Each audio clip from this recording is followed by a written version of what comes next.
The year was 2187, and humanity had finally reached the stars. After centuries of war, disease, and near extinction, the people of Earth had united under one government called the United Earth Coalition. They built cities on Mars. They mined the asteroids. They had sent their first ship beyond the solar system just 3 months ago. Everyone on Earth felt proud. They believed the future was bright. They were wrong. On a quiet Tuesday morning, the sky above Earth went dark. Not from clouds, not from an eclipse, but from ships, thousands of them. Each one was larger than a city, blocking out the sun with their massive metal bodies. They appeared without warning, without sound, filling every orbit around the planet like a wall of steel. Secretary General Amara Okonkwo stood in the command center in Geneva, watching the screens with horror. She was a tall woman with gray hair and kind eyes that had seen too much suffering in her 60 years of life. Around her, officers shouted and alarms screamed. But she stayed quiet. She waited. The message came within minutes. A hologram appeared in every capital, every home, every screen on Earth. It showed a creature that looked like a giant insect standing on 2 legs. It had 4 arms, compound eyes that glittered like black diamonds, and a mouth full of sharp teeth. When it spoke, its voice was cold and empty of any feeling. "I am High Arbiter Velthon of the Galactic Council," it said. "Your species has been observed and judged. You are now a tributary species under galactic law. This is not a request. This is not a negotiation. This is your reality." The creature explained what this meant. Humanity would give 30% of all their minerals and resources to the Council. They would send 10% of their population to work as laborers in distant star systems. They would disband their military and accept hegemony soldiers on their worlds. They would obey every command without question. "You have 1 rotation of your planet to accept these terms," Velthon continued. "If you refuse, you will be destroyed. 17 species have refused before you. None of them exist anymore. Choose wisely." The hologram vanished. For several hours, the world was silent. People stood in the streets, looking up at the ships that covered the sky. Parents held their children. Old enemies forgot their anger and stood together. Everyone felt the same cold fear in their hearts. In Geneva, the coalition leaders gathered. Generals showed their data on screens. The alien fleet had over 5,000 warships. Each one carried weapons that could destroy entire cities in seconds. Humanity's entire military, every ship, every soldier, every weapon, would last perhaps 3 days against such a force. "We must surrender," said General Morrison, an old soldier with a tired face. "There is no shame in survival. We can rebuild over time. We can find another way." Many nodded in agreement. What choice did they have? Fighting was not brave. Fighting was stupid. Fighting was suicide. Secretary General Okonkwo listened to every voice. She heard the fear. She understood the logic. And when everyone had spoken, she stood up slowly and walked to the window. Outside, she could see one of the alien ships hovering over the mountains, so large it seemed to touch the clouds. "I have a question," she said softly. "Not for the generals, not for the scientists, but for every person in this room." She turned to face them. "If we surrender today, what do we tell our children? That when the darkness came, we chose to kneel? That we gave away our brothers and sisters to be slaves because we were afraid to die?" "Madam Secretary," General Morrison said carefully, "we cannot win this fight." "Perhaps not," she replied. "But there are things worse than losing. There is losing yourself. Losing what makes you human." She walked to the main console and pressed the broadcast button. Her face appeared on every screen on Earth, just as Velthon's had done hours before. "People of Earth," she began, her voice steady and strong, You have heard their demands. You have seen their ships. You know what they want from us. Our resources. Our freedom. Our dignity. They want us to kneel and call them masters." She paused, and when she spoke again, there was fire in her eyes. I remember the stories my grandmother told me about our ancestors who survived in caves when the ice came, about the people who refused to be slaves even when chains were on their wrists, about the soldiers who stood against tyrants even when they knew they would die. We are the children of those people. Their blood runs in our veins. Their courage lives in our hearts. She took a deep breath. "I will not kneel. Not today. Not ever. And I do not believe you will either." So here is my answer to the Galactic Council. And it is the answer of every human being who has ever lived and died for freedom. She looked directly into the camera. We will not surrender. Across the world, something changed. In the streets of Lagos, people began to chant. In the factories of Shanghai, workers picked up tools that could become weapons. In the farms of Kansas and the villages of India, ordinary people felt something wake up. Inside them, something old and fierce and unbreakable. The message reached the alien fleet within seconds. High Arbiter Velthon received it in his command chamber. He had conquered 47 worlds in his long life. He had watched species beg for mercy with tears streaming down their faces. He had never not once seen a species choose extinction over submission. "Curious," he said to his officers. "They have chosen death." He gave the order to charge weapons above Earth. 5,000 alien warships began to glow with terrible energy. The sky turned red with the light of weapons preparing to fire. But on the surface below, humanity was not running. They were not hiding. They were preparing to fight in military bases around the world. Soldiers loaded weapons they knew were too weak. In laboratories, scientists worked on plans they knew would take too long. In homes, families held each other and made peace with their fate, but did not regret their choice.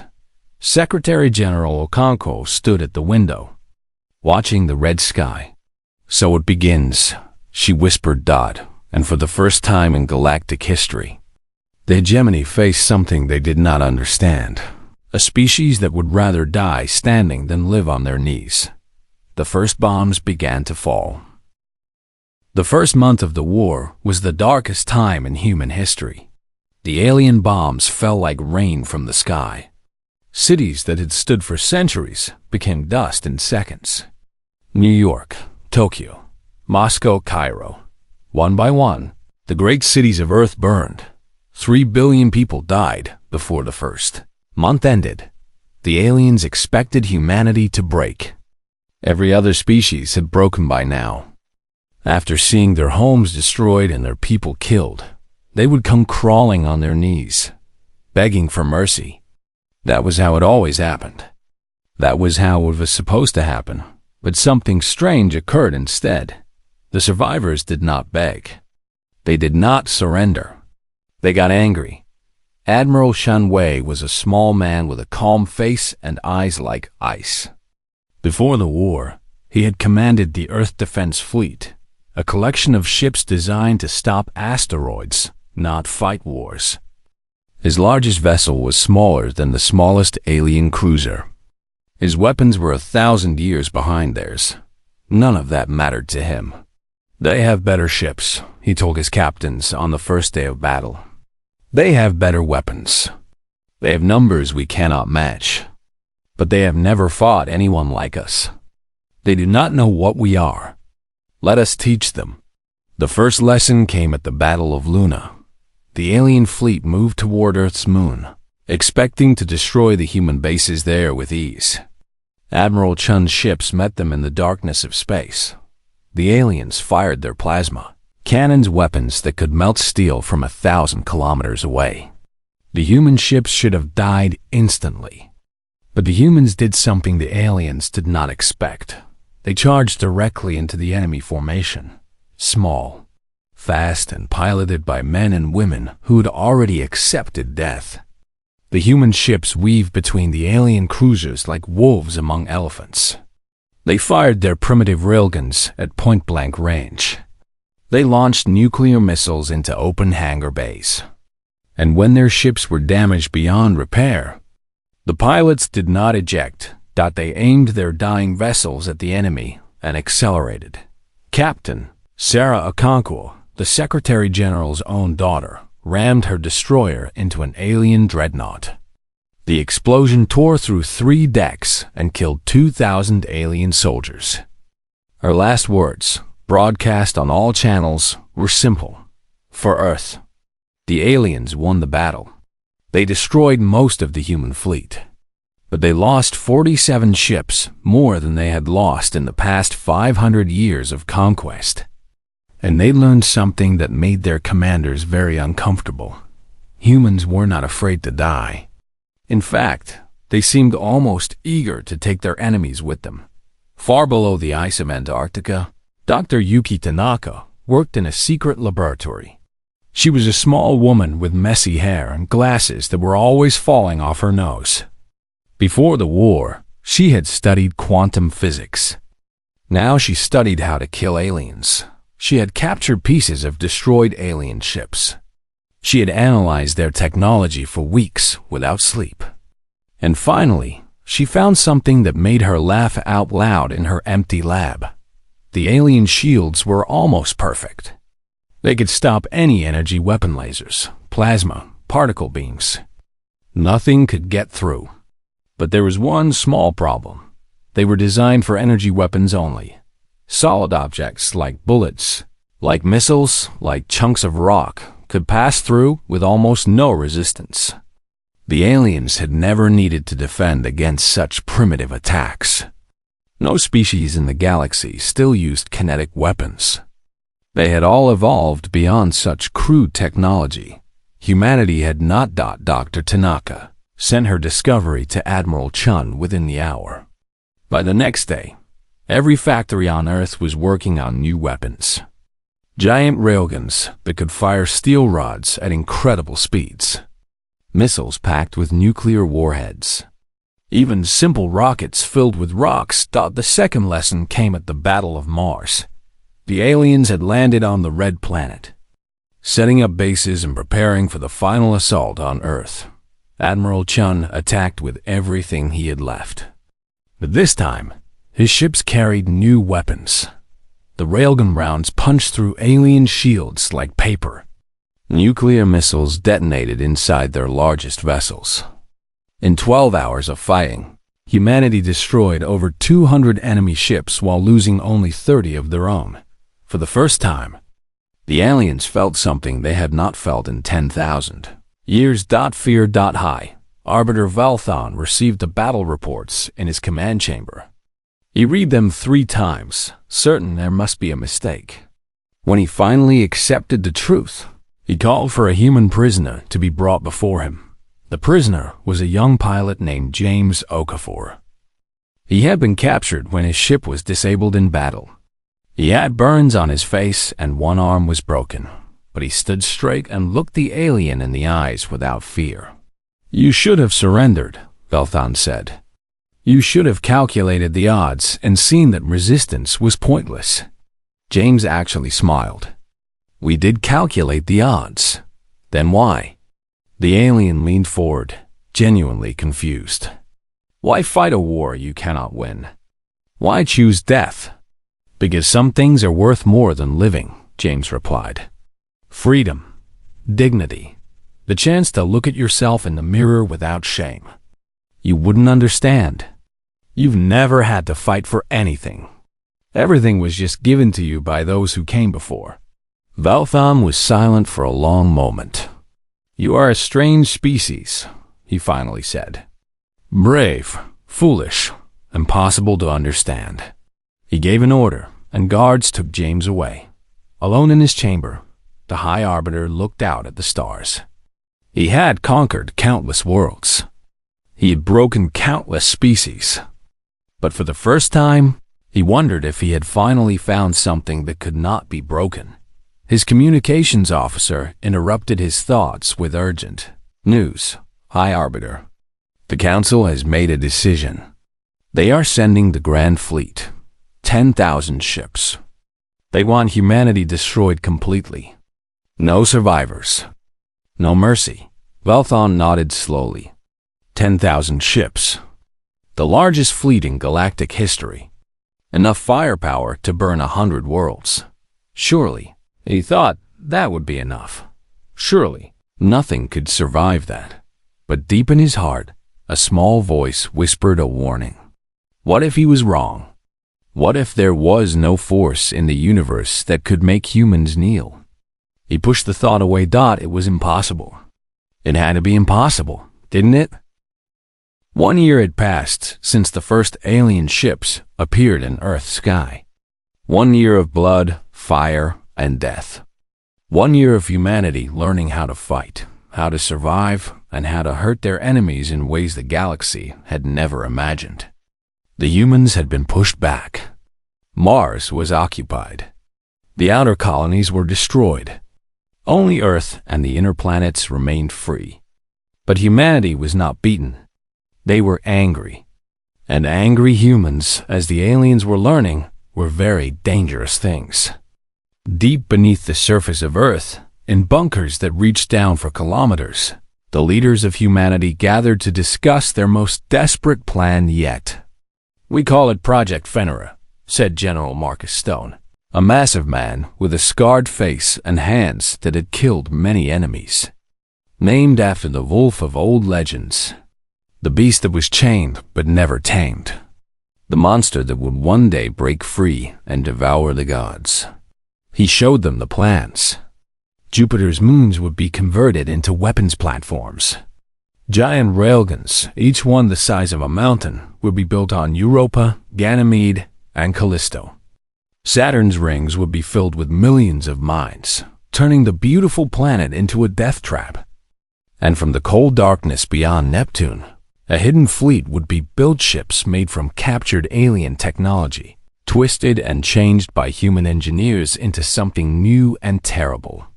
This will take everything we have, General Stone said. Every resource, every factory, every person who can hold a tool. We will be betting our entire future on one battle. Secretary General Okonkwo, thinner now and with more gray in her hair, nodded slowly. Then that is what we will do. We have no choice. The Grand Fleet is coming. 10,000 ships. We will meet them with everything we have, or we will die. But the war was not only happening in space and in bunkers. On the occupied world of Mars, something else was growing. Captain Zara Abbas was a small woman with dark eyes and a quick mind.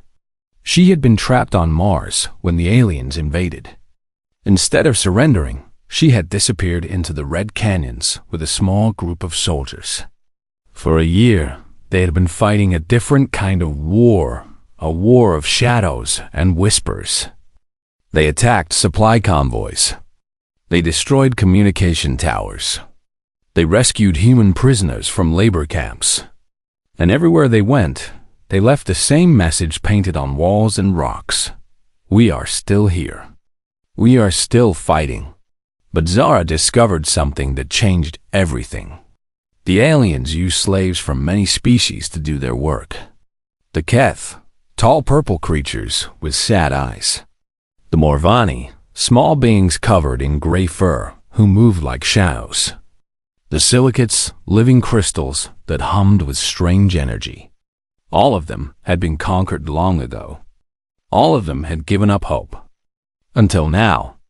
Zara made contact with a Keth worker named Kelverin in a mining facility. At first, he was afraid. Speaking to humans was forbidden. Helping humans meant death. Why do you keep fighting? Kelverin asked her one night, his voice barely a whisper. You cannot win. The hegemony is too strong. Everyone knows this. Zara smiled. Everyone knew humans couldn't survive the first month. Everyone knew we couldn't hurt their ships. Everyone knew we would surrender. Everyone was wrong. She took his hand, a gesture that surprised him, for no one had shown him kindness in decades. "We are not fighting because we think we can win," she said. "We are fighting because it is the right thing to do. Because freedom is worth dying for. Because we would rather be dead than be slaves." She paused. "And because maybe, just maybe, if we fight long enough, others will remember that they can fight too." Kelvarin stared at her for a long time. In his eyes, something changed. A spark. A tiny flame that had been dead for generations. He began to spread the word. Quietly, carefully, to other Keth, to the Marvani, to the Silicates. He told them about the humans, the strange, stubborn, impossible humans who refused to kneel, who fought against odds that should have destroyed them, who were still fighting, still hoping, still believing. The message spread like fire through dry grass. On 100 worlds across the galaxy, enslaved species began to whisper the name of humanity. They began to ask questions that had been forbidden for thousands of years. If the humans could fight, why couldn't they? If the humans could resist, why did they accept their chains? The Galactic Council noticed. In their great chamber, the 12 elder species gathered in emergency session. They were the oldest, most powerful beings in the galaxy. They had ruled for 50,000 years. And now, for the first time in living memory, they were afraid. "This must end," said the representative of the Thrin, a creature that looked like a floating mass of tentacles. "The humans are infecting the other species with their madness. We are seeing signs of unrest on 17 worlds. If this continues, High Arbiter Velthon finished, our entire empire could collapse. The humans must be destroyed completely. Not defeated, not conquered, destroyed. Every last one of them. We must make an example so terrible that no species will ever dare to resist again." The council agreed. The Grand Fleet, 10,000 warships, the largest force ever assembled, would arrive at Earth in 3 months. They would kill every human, burn every city, destroy every ship, and then they would broadcast the images to every enslaved world as a warning. But Velthon did not know about Project Fenrir. He did not know about the weapons being built on Jupiter's moons. He did not know about the hidden fleet in the outer darkness. And he did not know that across the galaxy, billions of enslaved beings were watching, waiting, and beginning to hope. On Earth, Secretary General Okonkwo received the news of the Grand Fleet with a calm face. She looked at her commanders, her scientists, her soldiers, the survivors who had fought for a year against impossible odds. "They are sending everything they have to destroy us," she said. "Good. That means everything they have will be in one place. And we will show them what happens when you corner wolves." She turned to the window, looking up at the stars that held so much danger and so much hope. 3 months, she whispered. "In 3 months, we either win our freedom or die trying. Either way, the galaxy will never forget what humans can do." Far away, on 100 different worlds, enslaved beings looked up at the same stars and whispered the same word: hope. The Grand Fleet arrived on a cold morning in December, exactly 3 months after the Council had given their order. 10,000 warships, each one a mountain of metal and weapons, emerged from faster-than-light travel at the edge of the solar system. They blotted out the distant stars like a swarm of locusts blocking the sun. High Arbiter Velthon stood on the bridge of his flagship, the Eternal Dominion, the largest warship ever built. It was 10 kilometers long and carried enough weapons to burn a planet to glass. He looked at the small blue dot in the distance, Earth, and felt nothing but contempt. "Begin the advance," he ordered. "Standard formation. We will crush them in hours." The fleet moved forward like a wave of death, confident and unstoppable. They had destroyed civilizations before. They had broken empires. What was one small species on one small world? They were about to find out. The first surprise came at Jupiter. The gas giant hung in space like a giant eye, its moons orbiting peacefully around it. The alien commanders barely glanced at it. Jupiter was nothing, just a ball of gas with some rocks around it. Then the rocks started shooting. Europa opened fire first. The railgun built into its surface was 50 kilometers long, and it fired a steel rod the size of a building at 10% of the speed of light.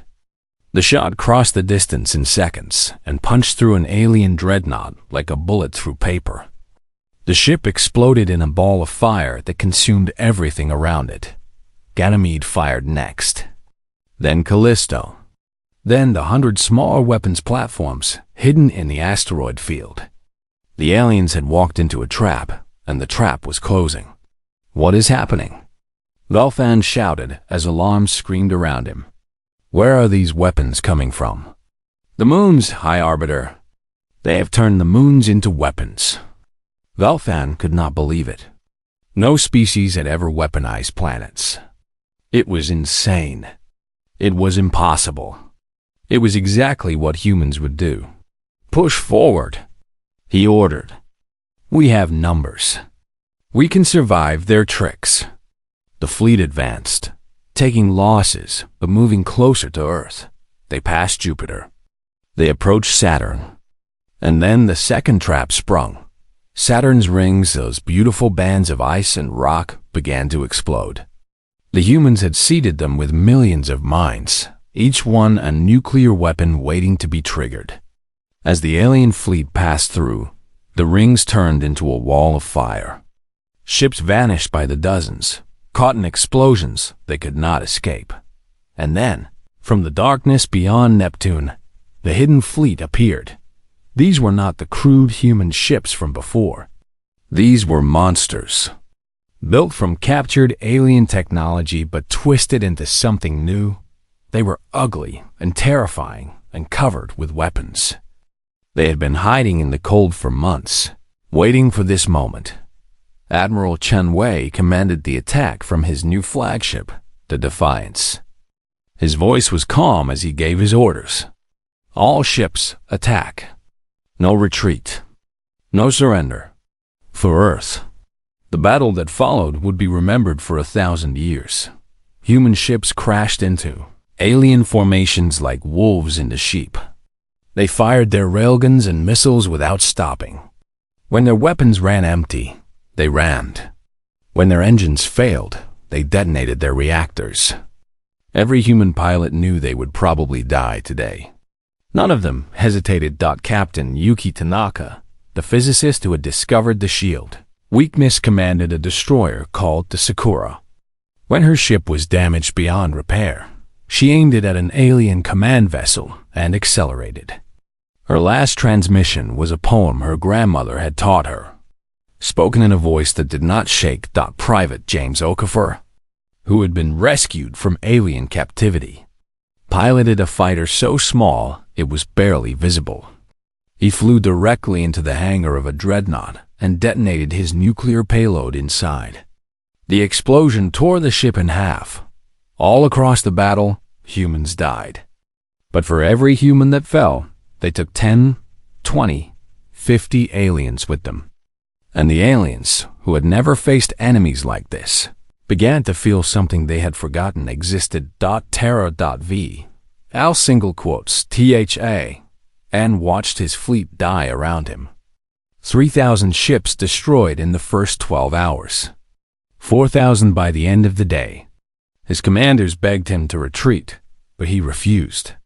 He could not retreat. If he returned to the council in defeat, his life was over anyway. "Send in everything," he ordered. "Every ship, every weapon. Destroy that planet, no matter the cost." The surviving alien fleet made one final push toward Earth. They were damaged, desperate, and determined to complete their mission even if it killed them. Behind them lay the wreckage of thousands of ships. Ahead of them lay the small blue world they had come to destroy. But between them and Earth stood Admiral Chen Wei and the last 300 human ships. "Admiral," his communications officer said. "We are receiving a message from the Secretary General." Chun nodded. "Put her through." Amara Okonkwo's face appeared on his screen. She looked tired. She looked old.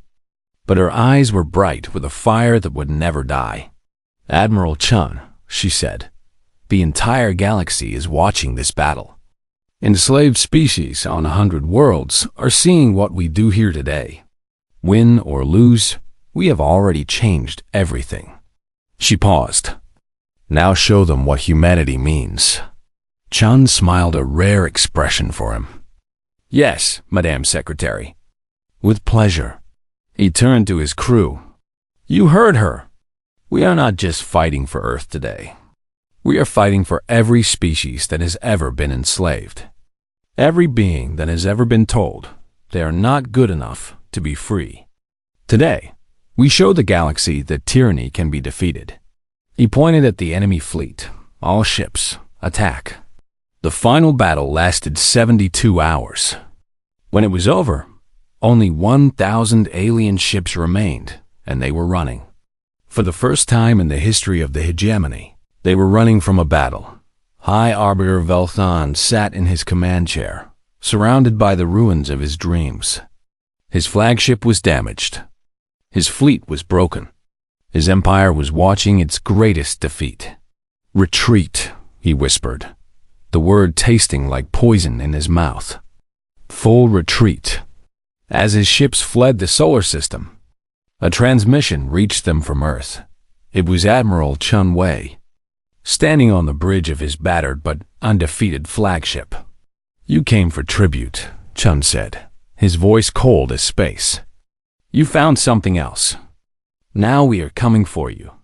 On Earth, the survivors looked up at the sky and saw something they had not seen in a year and a half. Stars. Just stars. No alien ships. No weapons. No death. They had won. The cost was terrible. Billions dead.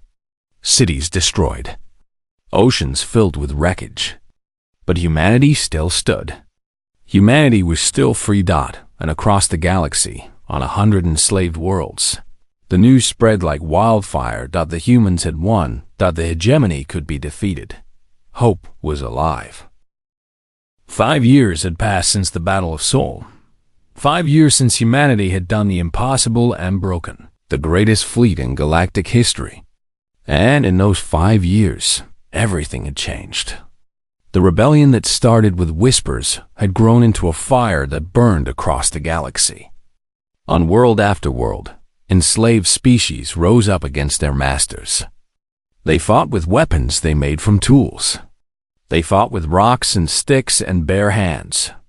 They fought because they had seen humans fight, and they had learned that chains could be broken. Humanity led them, not as conquerors, but as brothers and sisters in arms. The Free People's Alliance was born from blood and hope. Humans fought beside the Keth, who had been slaves for 1,000 years. The Morvani provided intelligence, their small bodies perfect for sneaking into enemy bases. The Silicates built weapons in their crystal factories, singing songs of freedom they had not sung for generations.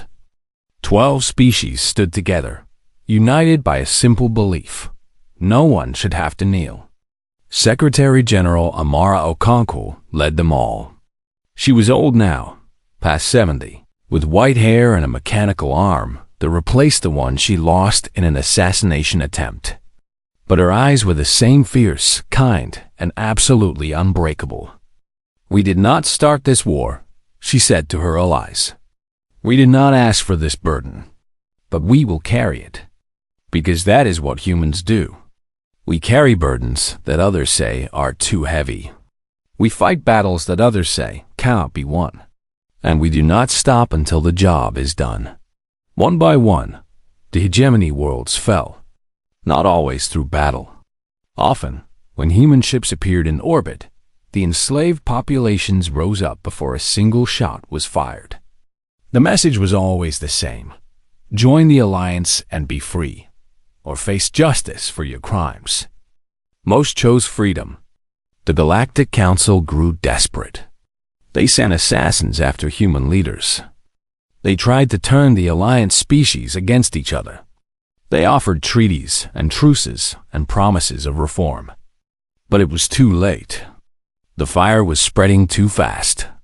Finally, 5 years after the first alien ships appeared in Earth's sky, the Liberation Fleet arrived at the Council homeworld. It was a planet called Thrin Prime, ancient and beautiful, covered in towers of crystal and gold. For 50,000 years, it had been the center of galactic power. The 12 elder species had ruled from this world, making decisions that affected billions of lives. Now, human warships filled its sky. High Arbiter Velthon watched them from the great window of the council chamber. He was older too, his carapace cracked in places, his movements slow. He had survived the war, but he had not escaped it. Every night, he dreamed of human ships and human fire and human voices saying words he could not understand.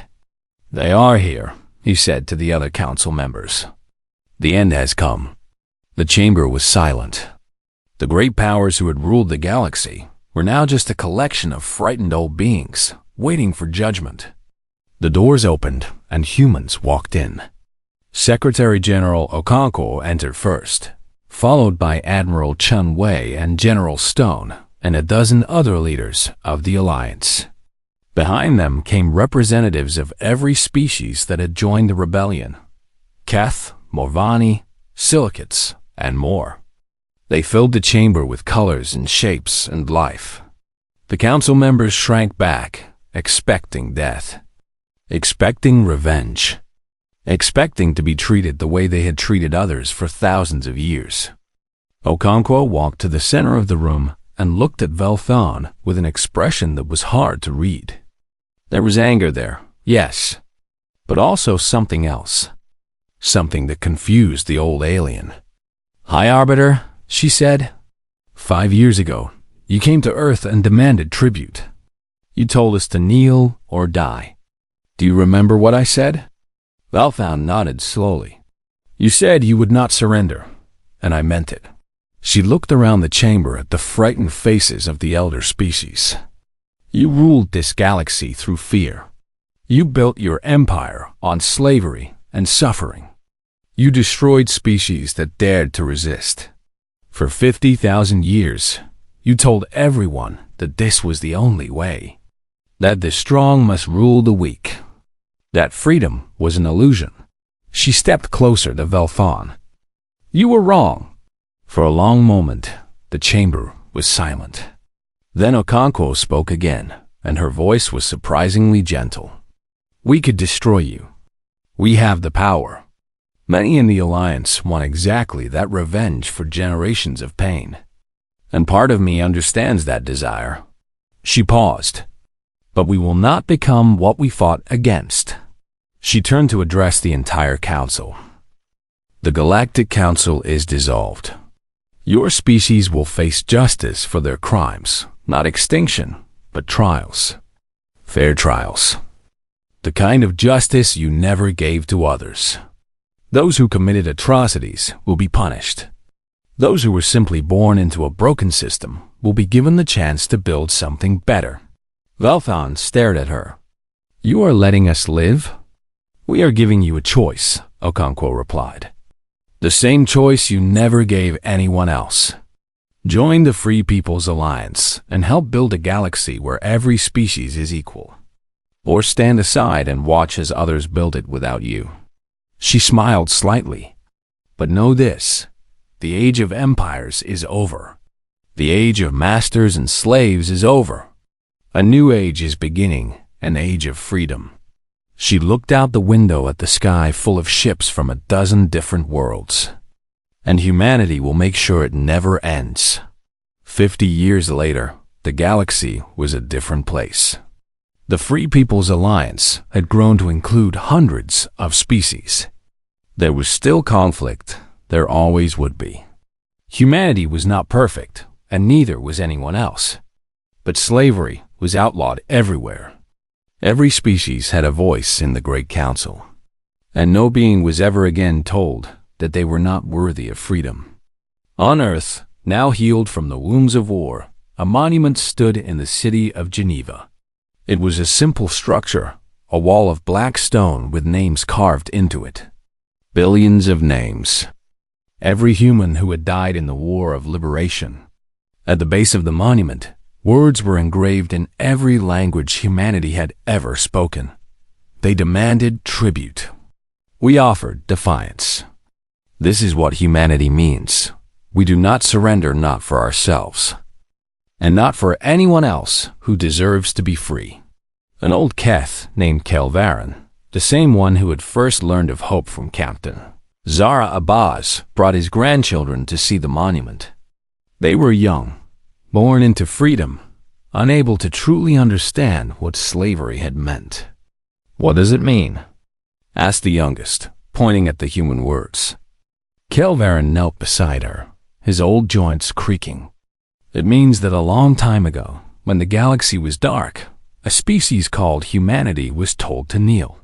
They refused. They fought against impossible odds. They died by the billions, but they never gave up." He touched the cold stone gently.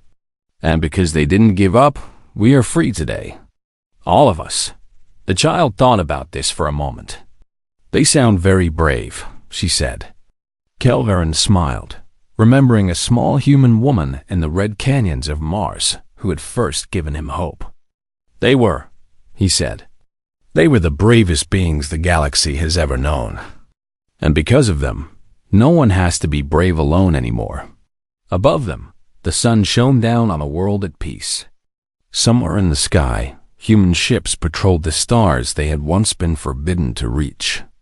And across the galaxy, billions of beings lived in freedom because one small species had looked at an impossible enemy and said 3 simple words: "We will not surrender."